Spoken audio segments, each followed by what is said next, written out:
What's up, everybody? Welcome to the second episode of the Jay and Dro show. I am one of your hosts, Jay Lewis, and joining me today is Pedro Mirabal. How's it going on, Pedro? What is going on, man? How was your Memorial Day weekend?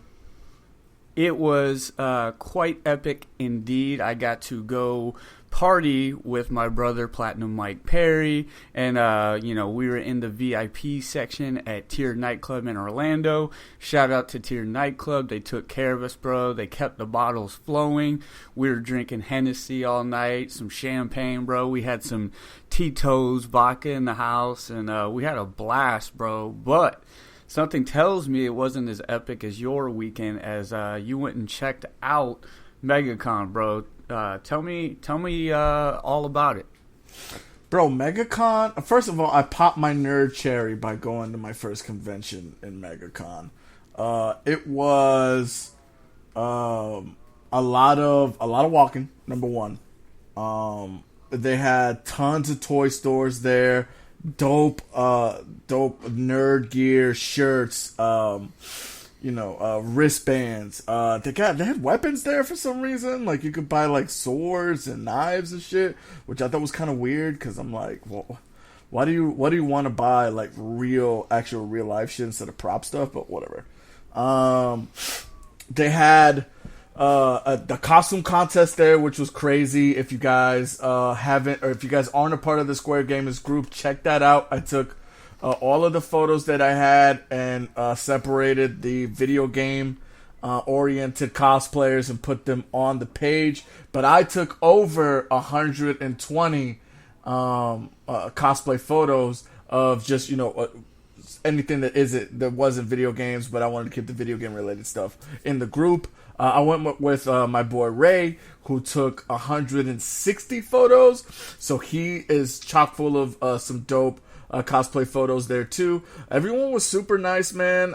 You would think that people would get annoyed of other people asking them, "Hey, your outfit looks cool," or "Your costume looks dope. Can I take a photo?" But everybody was super nice. Everybody, like if we were catching them as they were walking away, and we kind of, yelled out like for the Marcus Phoenix picture that I took, the dude with the Gears of War outfit and his and the mulcher on the ground.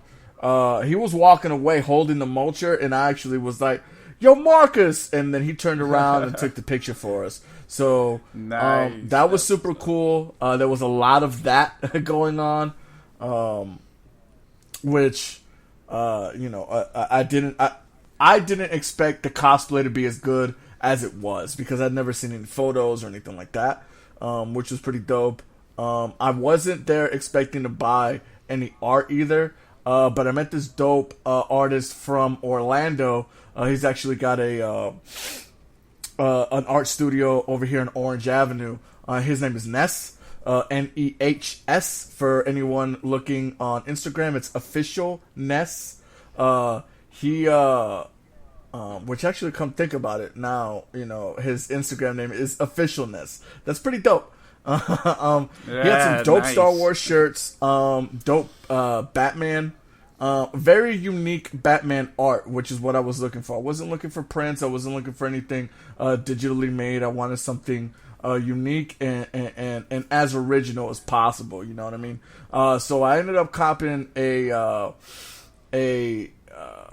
piece of art that was half Lego Batman's face and half Lego Joker's face, which was really, really nice. I was really happy with that, and it cost me $60, man. $30 for each side, which is pretty inexpensive when you think about it.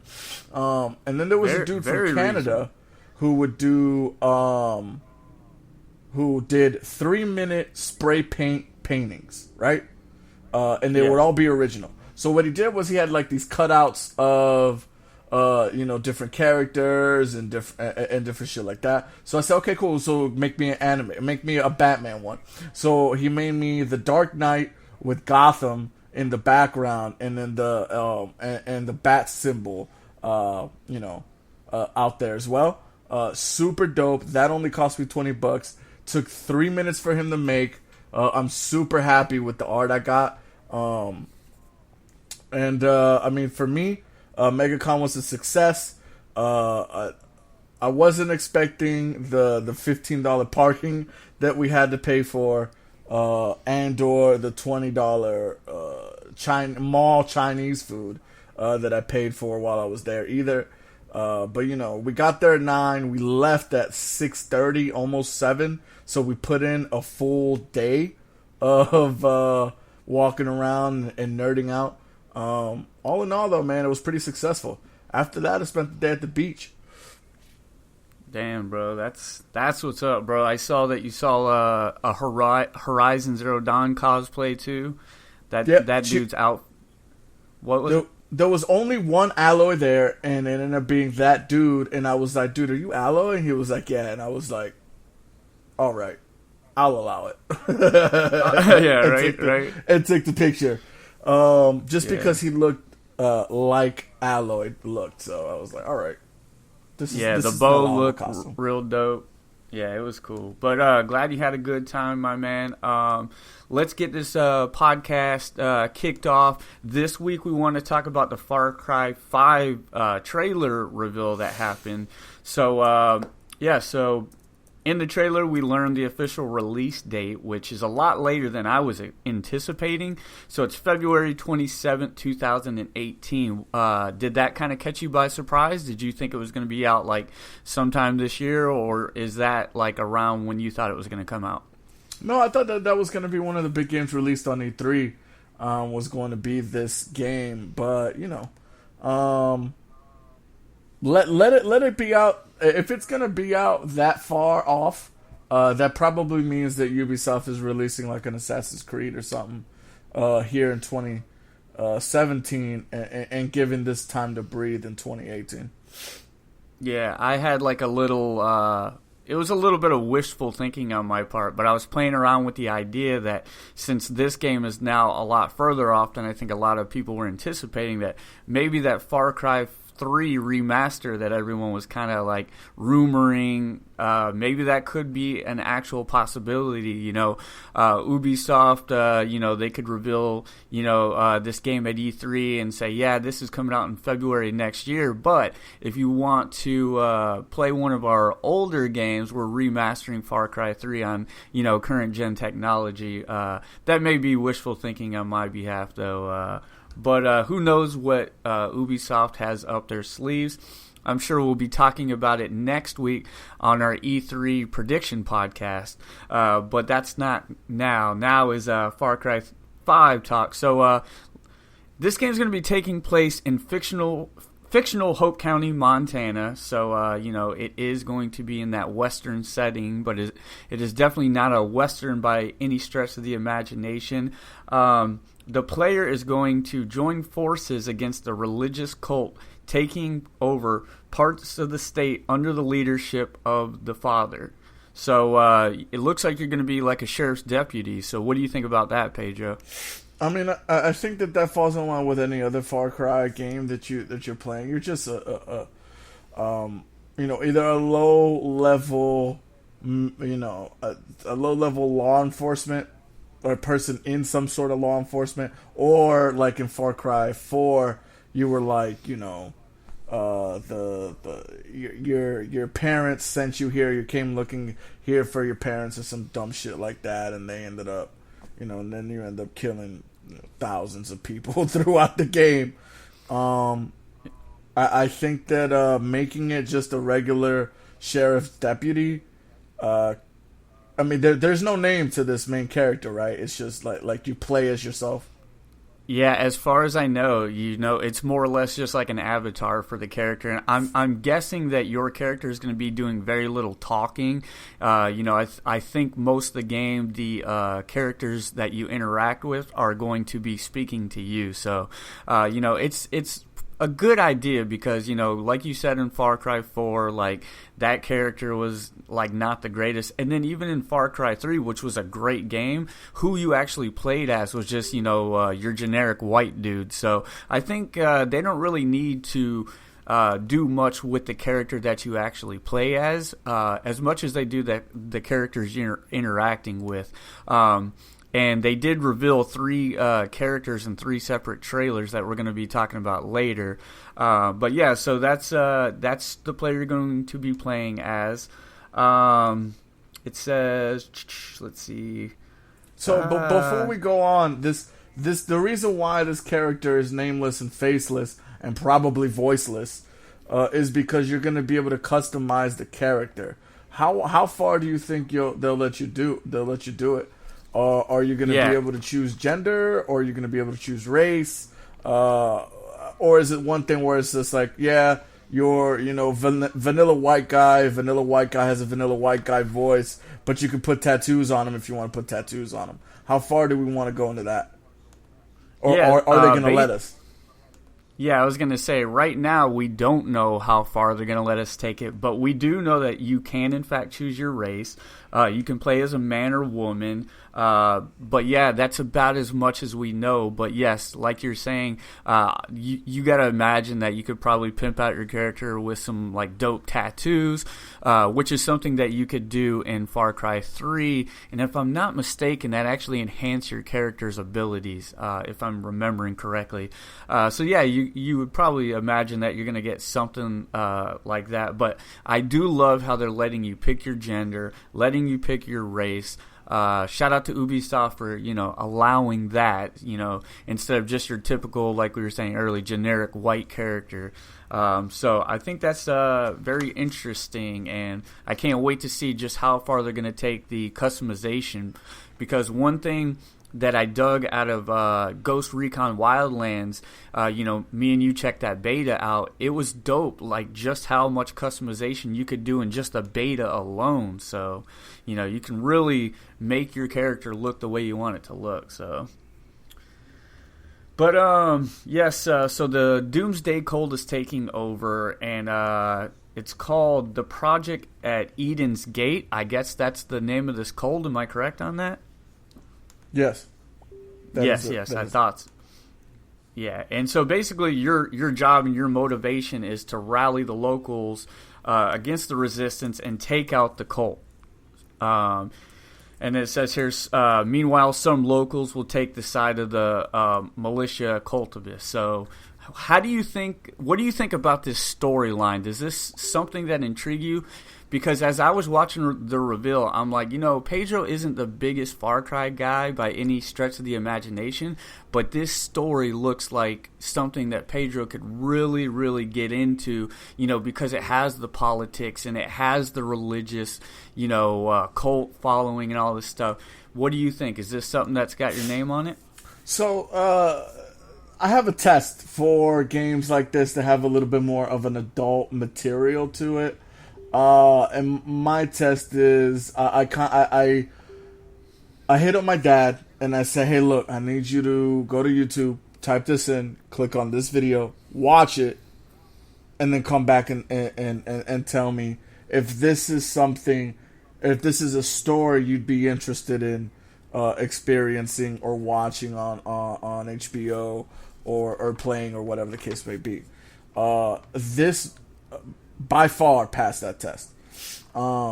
He said the first thing he told me was, I wish this was a movie, or I wish this was an HBO show, because it's interesting, man. Like just the fact that you're in a rural Montana city. You've got this cult that's taking over. You've got these 3 characters who are seeing their city being taken over, and want to fight back. We don't know much about your character and how you get there, and what you're all about. You know what I mean? What your character is going to be all about. But what we've seen so far, this is a very, very, very interesting storyline that I want to know more.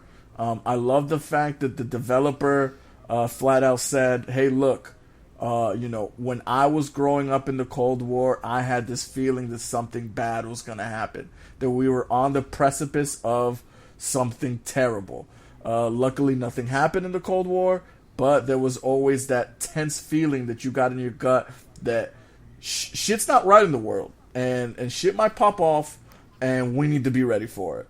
And he said that feeling came back in 9/11, and that feeling is back now in these days when we do have, you know, those random terror attacks, and we do have these instances of fear, man. I mean, we live in Orlando. We felt that in October of last year with that Pulse shooting. So we know what that feels like when, you know, a place in your city that people you may know frequent, you know, gets attacked in that way. We know what that feels like of, you know, damn, can I go out? You know, if I go out, what do I need to look for, et cetera, et cetera, et cetera, et cetera. This man, the main antagonist, is feeling that way, and he himself heard a voice, which we're going to assume was God, telling him he is the savior and he must save this town, you know, by using, he must save the town using anything he can, and that is why he builds this militia. So he goes and he tells you in the trailer, I'm going to help you, whether you like it or not. You can come with me, or I'm going to take you by force. And you see him taking these people from their homes, from their businesses, from the church that they love, by force, because he feels he is compelled by the Lord to do it. Oh my God. I got to find out more. Yeah, literally in the trailer, you see a man grab a woman by the back of her neck, and he's force baptizing her like that. Like this, just like your father said, this story just seems like it can be so good, and I can't wait to get into this game and play. And, speaking of the characters, I want to talk about the villain for a second. The villain's name is Joseph Seed, a.k.a. the Father, and he's the leader of Eden's Gate. So, all throughout the trailer, this man's giving his speech inside the church, and just like you said, he's saying that you may try and resist, but, we're going to do it against your will. And the way he's talking, the voice acting sounded so good. Like, I bought it, and it almost made the back of my neck hair stand up. It was so well voice acted. And then just the character design themselves in that trailer, like, as it's kind of going through and it shows the mechanic, like, in the garage, everything feels so believable. That world seems like it's lived in. It seems like it's, like, it just seems like it's so real, you know what I mean? Like, you don't have to really extend your disbelief too much, because this just seems like it's right at home somewhere in Montana. And I think they did a good job in this trailer, like building this believable world and having all these characters inside of it that kind of add to the actual visual aesthetic. And going back to the characters, bro, you brought up I think it was the pilot that you were talking about, correct? Yeah, the pilot, the pastor, and then the bartender, or the barkeep, or whatever you want to call it.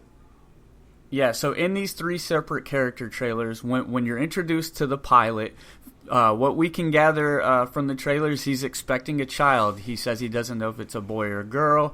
And then he talks about how his father and his grandfather served in the war and died.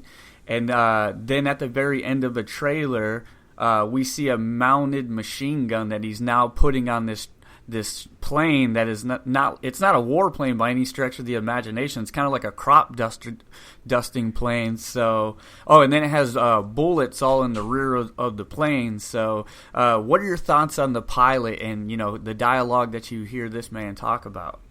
I mean, he is the most bland out of the three characters that are I guess apparently helping you in the game. He's probably the most bland because he's just regular every man in Montana or in Hope County, whatever you want to say, who's just has a baby on the way, and he doesn't want the baby to grow up with a goddamn cult in his in his neighborhood.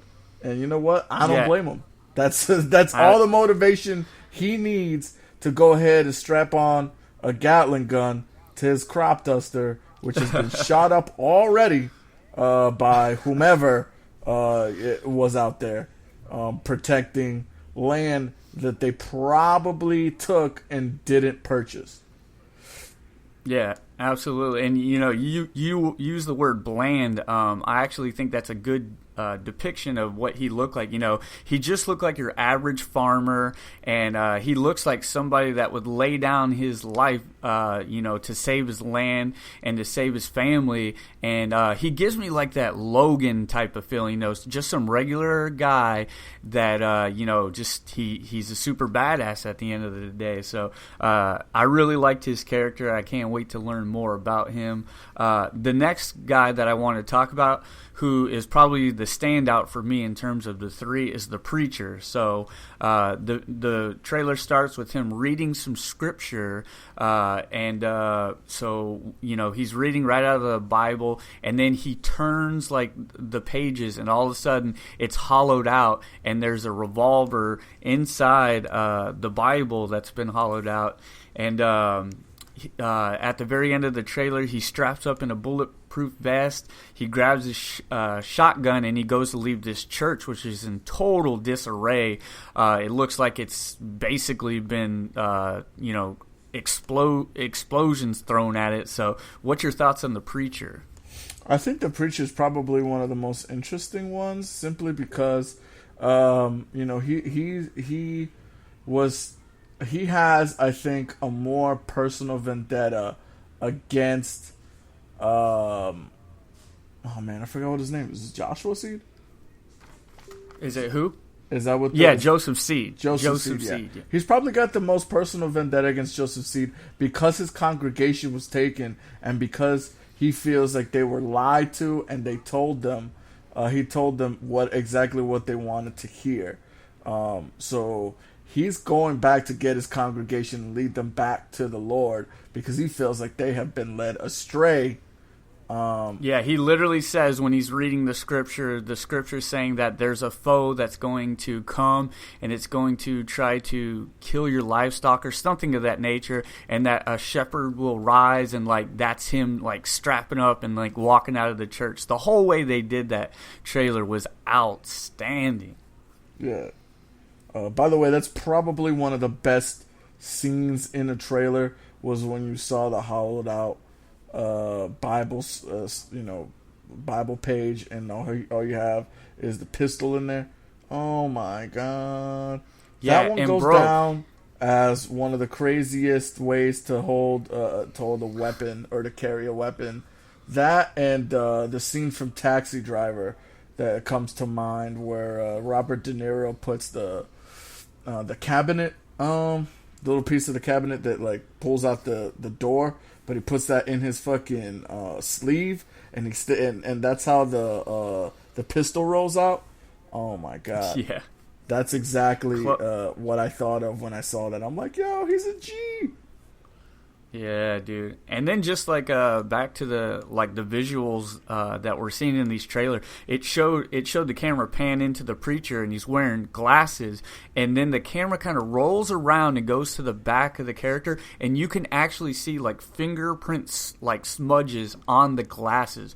The attention to detail in these trailers is ridiculous, bro. I don't know if you noticed those little touches, but it just that type of little stuff had me so intrigued. And then so we get to the last character trailer, and that's the bartender. Not sure what her name is, but it shows a woman, and she's a bartender inside of a bar, and she starts talking about how family members have been taken from her, and that she will not stand for them to take her bar. It's the last thing that her family owns. And then the trailer ends with her creating a mocktail cocktail. So what's your thoughts on the bartender? The bartender is Mary May, by the way. That is her name, Mary May. Oh, Mary May? Yeah. Okay. So, I mean, she seems pretty cool. She looks like the type of girl, like the type of character that's going to give you your bombs, your Molotov cocktails, whatever else she can make up. She looks like a female MacGyver. Who also has a super personal vendetta against this cult because of, what they did to the mom and her brother, and then how her dad deteriorated all the way up until getting killed by them. So,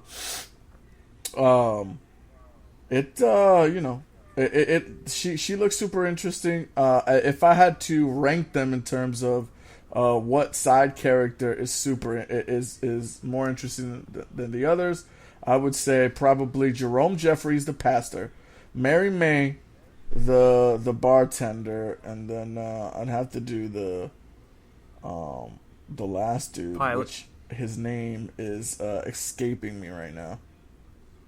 Yeah, I did not write that down. But so you went preacher, bartender, pilot, right? Yeah. And so I think I'm gonna go preacher, pilot, bartender. She was cool. I don't know how much depth that they can get into, with a bartender, but we shall see. And just like you're saying, yeah, she'll probably be the person in the game that you're getting your explosive upgrades from, and maybe the preacher will be where you get your ammo and your weapon upgrades from, and then maybe the pilot will be like, vehicle upgrades or something of that nature. Could be totally wrong about that. Now, one thing that, because you were actually watching the trailer or the reveal live as it was happening, I had to go back and watch it. But one thing that, definitely got your attention is when they said that the entire game was playable in co-op mode. So... Fuck yeah, man. I mean, shit. That means that I could be like, hey, man, look, I'll be home by 7. We can be on by 8. We can go ahead and binge play this bitch and call it a day. That's what I think is probably going to happen but while playing this. Now, here's a question for you. Are we going to be able to play with any of the 3 characters we just spoke about? Or are those guys just characters that we get upgrades and stuff to? And then because what it is you're a junior deputy, but then you have 2 associate deputies with you that get taken into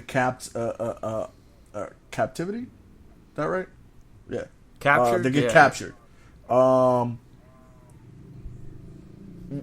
Assuming one dies and then one lives and then he goes and tags along with you or whatever, do you think that it's just going to be 2 bland regular characters like that, or is it going to be you and then let's say I jump in your game and I gotta be Mary May or Jerome Jeffries or whatever the case may be? I see what you're saying, and my imagination would like to think that we get to play as our own main character, but I don't know how that would work in a co-op session. So I would guess maybe you would get a generic default like secondary character, but I hope I'm kind of wrong about that. Maybe like you won't be able to like play in the same mission if like say that I'm like 3 missions ahead of you, like perhaps like you won't be able to jump ahead in the story. I'll have to go back and then we can play together, so that in that way we get to play as our own individual, main character. I'm not sure how they're going to balance that, but I hope it's better than what you're saying, just getting like some generic secondary character. But I don't know, man. If it's anything like 4, like when you played co-op, it was just another generic character. So I guess time will tell, when we'll see that. And then what else did I want to talk about here? Let's just talk some about quick housekeeping. The pilot name is Nick Rye. Nick Rye? Yes. Okay, so Nick Rye, and then what was the preacher's name? It's Nick Rye, Jerome Jeffries, and Mary May. Jerome and Mary May. Those sound like some typical Montanians. So thanks for clearing that up. So now let's get into the actual gameplay. So we already talked about it's in Montana, and it's going to be another open world sandbox experience, as all the Far Cry games typically are. Animals will be returning in this game. In the trailer, it showed like bears that were chasing some rednecks like through the field. So obviously, there's going to be bears in there. We saw hunting dogs in like the trailer. What else? On the box art, we saw a wolf that was chilling on the table. So obviously there's wolves. I don't think they've talked about any other animals that are in the game, have they? They have not, but you can't control the animals apparently. Which control, I think, is in quotation marks. I think it's more like if you were in Far Cry 4, where like you would throw the piece of meat and then the tiger would show up, or the honey badger, or whatever, right? I don't think that you're gonna take actual control and have an army of fucking wolves or bears or whatever. I feel like you'll just have some meat. You'll be able to bait animals out with some meat, and just go ahead and unleash hell from a bear onto unsuspecting enemies. Yeah, perhaps. I know in like 4 they use the mechanic where you could become the owl and like scout out overhead to kind of look in the area to highlight enemies on the map. I don't know if that same mechanic is going to return in this game. Like maybe you'll be like a bald eagle and you can, fly down and like scout out the area and highlight it the same way you could in 4. I guess that remains to be seen. But I like the idea of having like a hunting dog. I bet maybe, bro, you could probably take over as the hunting dog, send it loose, and then like you can sniff out the area, and that's how it'll highlight enemies. I bet that's what they'll do.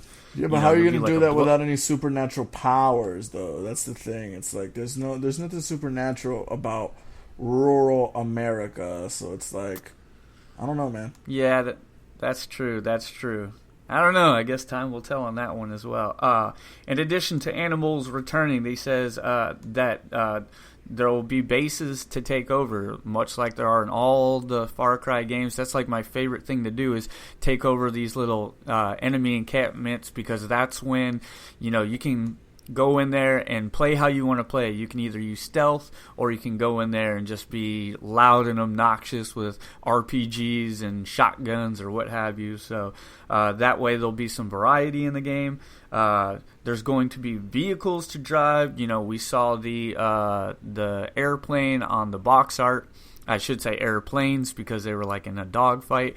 And then, the character, it shows him with the airplane. So we're getting airplanes, ATVs. I believe it showed like a Hummer, if I'm not mistaken. So plenty of, and muscle cars. That was the other one. So yeah, lots of different vehicles to drive. What do you think of the gameplay, bro? Does it seem like it's going to be up your alley? I mean, yeah, I like the gameplay in Far Cry 4, so I never really had an issue with the way the game played, per se. Taking care of, or destroying the towers or taking over the towers was super fun. I think that was, one of the most fun part of the game. Doing it in co-op is probably going to be even more fun. So I'm looking forward to that and seeing kind of if we decide to go the stealth route, or if we going loud. If we decide to, throw some bear traps and call out wolves or whatever to kind of distract everybody, then go and turn off the alarm and then kill everybody around us. There's a lot of strategies that we could use, and I'm super excited to see how we go about taking over those towers. I'm glad they kept it in the gameplay. Yeah, for sure, dude. And like hopefully we can do something together. Like maybe on podcast day we can like stream the game for like an hour or something. Like do a little post stream and pimp that out. I think that'd be fun to do some co-op missions over there on YouTube. So perhaps look for that in February.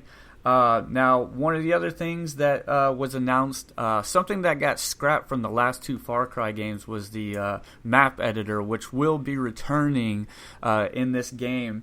It says it has new features this time around. Now, they didn't name off what any of these new features are, but just noted that there are new features. So what do you think about the map editor returning? You think it's something that you'll check out, or definitely not? That is a big NO from me, man. Not something I'm interested in creating. I will play the shit out of the maps, though, if they're any good. So, that's a big NO from me. one of the things that kept me around for both Far Cry 2 and 3 was the map editor, because I think I spent more time trying to build up my own maps and see what kind of crazy concoctions I could come up with than I did actually playing the game itself. That being said, Ubisoft was never able to really figure out a way to, once you created this map, import it online and kind of have people play on your maps. Especially in the second one. The second one, it was kind of like you'd import your map. A couple people would show up if you were lucky, and they'd usually come in and then leave almost instantly.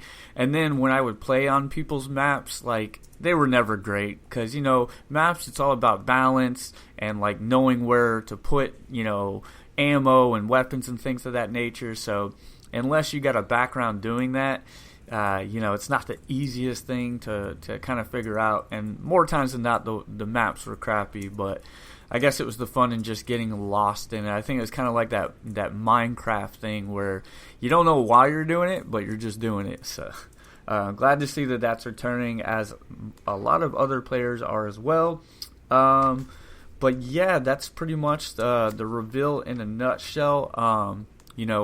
One thing that kind of stands out to me about this reveal is how much different this game is than anything they've ever did in the Far Cry world. Like, even though those games are all vastly different from one to the other, it's never really taken on like this new look that it is right here. They're getting very controversial with this game, having this religious cult, and they're putting it out at a time where our own nation is kind of like going at it a little bit, this whole Trump nation thing and the return of racism and all this stuff. So Ubisoft's not afraid, to kind of put this one out there and see how people react. And I kind of respect them for that. Build the game you want to build, and, whatever message you want, do it. And they seem to be doing just that. So to kind of summarize your thoughts on the reveal, what were your thoughts? Everything you said except for the return of racism was absolutely correct. Racism has always existed, so it was there. It may just not have been out in the forefront like it is now, but it was always there underlying. But we won't get into a political debate here. What I do want to say is this game is not anti-Trump. It's not anti-Trump supporters. It's not anti-conservative. It's not anti-Republican. It's also not anti-religion. This is a story about a group of people that are like, fuck the government. The government's not going to help us. They're the ones who put us in this mess. We have to take action into our own hands. And that's exactly what they're doing. So if you see anybody painting it anything other than what it is, which is just a super dope story about a dude who's using religion to as an excuse to cultivate this cult and take over a part of Montana, then it's just wrong. Like, there's you know what I mean? Like, yeah. I don't think that people who support Trump or are conservative Republican or Christian should be offended and try to boycott this game. And the only reason I'm saying that is because there is a petition out right now to have Ubisoft cancel the game. So yep. Multiple petitions at this point, actually. Yeah, multiple petitions. So I just want to, I want to make it clear that from me, my standpoint is this isn't what the critics say it is, and go into it with an open mind, and kind of just read what the developers say, and kind of and like just listen to what is actually being said in the game, because none of it has made any mention to anything anti-political or anti-president or any of that stuff. So, I just wanted to make that abundantly clear that this is, it just so happens to be coming out during this time, but it is not about what is going on in this day and age. So, Yeah, and you will see, plenty of sites on the internet trying to make these clickbait articles and like these headlines that try to turn this game into something that it's not. So I'm kind of glad you said that. Just like you just said, it's about a cult that's in Montana. They're going up against the government. It's nothing more than that. And I'm so glad you said that to kind of wrap it up nicely there and put things in perspective. Last thing I wanted to close on before we bring it home is in the trailer at the minute and 38-second mark, a subredditor with the username Danny on PC. I want to give him source credit. There's an Easter egg that is a reference to the Rabbids. So there's a rumor going around that there's a Mario game in the works. It's called Mario and Rabbids Kingdom Battle. So I don't know if that was their way of kind of shouting out that game and confirming it. But yes, there is a little Rabbid bobblehead on the truck at the minute and 38-second mark. I went back and checked it out myself. So if you want to check that out, it does exist. And again, shout out to Danny on PC over on Reddit. But yes, thanks for watching, everybody. Hope you enjoyed our breakdown of the Far Cry 5 reveal trailers. That's actually plural because there's I think in total there's 8 or 9 of them at this point, because you had the teasers, then the actual reveal, then the extended reveal, and then the character reveal. So we got lots of information. We now have a confirmed release date. Now we're just going to have to wait till E3 to learn more. So yeah, Pedro, what do you got to close on, sir? If you guys aren't already part of the group, go to facebook.com/groups/the Square Gamers. You guys can catch us on, like and subscribe our YouTube page. Like Jay said, we will be doing some Let's Plays on Far Cry as soon as Shadow of War comes out, which it just got delayed to October, 2 days before my birthday, which is super dope because I'm probably going to spend my birthday playing that. I will be on there playing some Shadow of War because that game is probably going to be my game of the year. And like and subscribe on iTunes and Google Play. Leave us some comments. Let us know how we're doing. If you like us, if you've got some constructive criticism, we'd love to hear from you guys. Yes, and like I said earlier in the podcast, we will be doing E3 predictions podcast next week, so keep your eyes out for that. Also, soon, very soon, near future, we will be doing on-cam podcasts, so if you are only listening to our audio podcast, still head over to the YouTube if you want to see on-camera stuff. We're going to do some fun things there in the immediate future, so look out for that. And again, check out all our social media groups that he just mentioned. And thanks again for watching, guys. And we'll see you next week for Jay and Dro Show. Later. Peace.